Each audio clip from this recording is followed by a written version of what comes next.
On April 28th, AUPE and people across Canada stopped to remember workers killed, injured, or disabled at work. In front of us, the replica of the miner's lamp below the podium has been adopted by our committee as an icon for health and safety. The flowers, pink means to remember, reflect, not forget.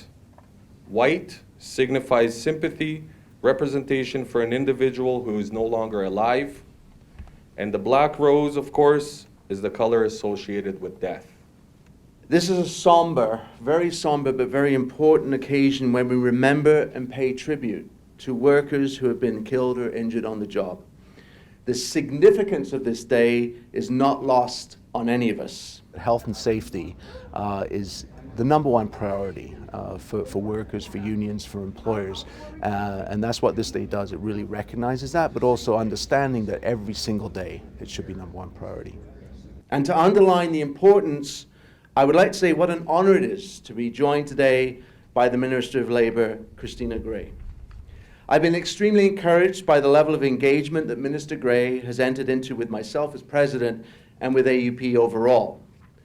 This is unprecedented, and for that I want to personally thank the Minister Gray for not just being with us today, but for wanting to build a respectful and productive relationship that improves the lives of workers in Alberta.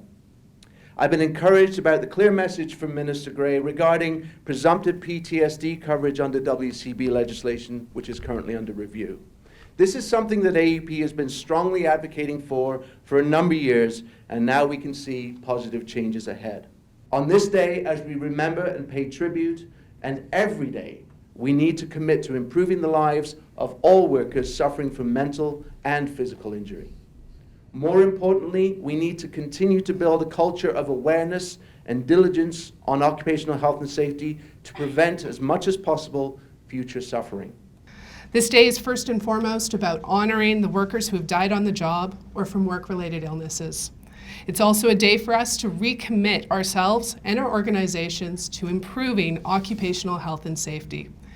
Every worker has the right to come home safely at the end of the day. But far too often that does not happen. Last year in Alberta, it didn't happen for 125 people.